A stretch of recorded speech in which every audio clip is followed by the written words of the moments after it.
Hi friends, welcome back. In this video I will show you how to edit cyan and red color tone using Lightroom mobile. Here are example photos before and after using this filter.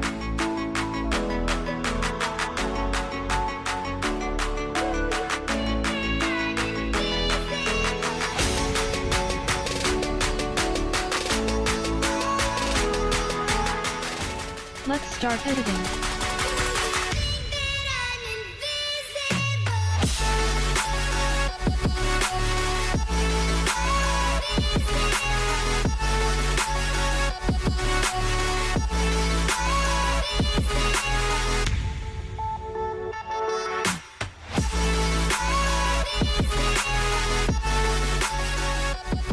Follow these curves adjustment settings.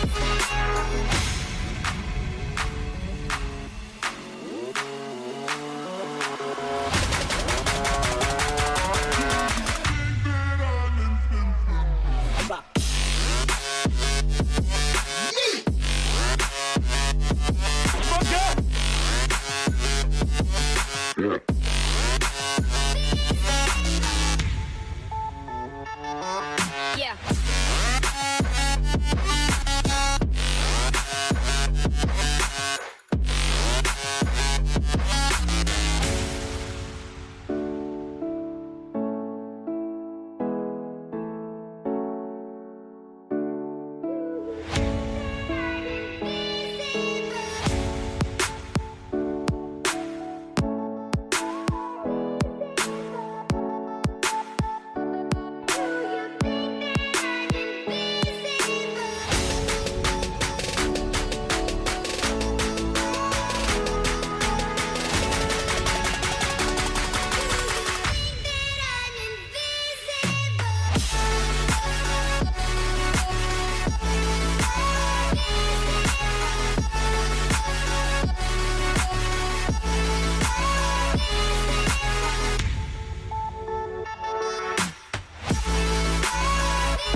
Thanks for watching this video. Don't forget to subscribe and like. And see you in the next video.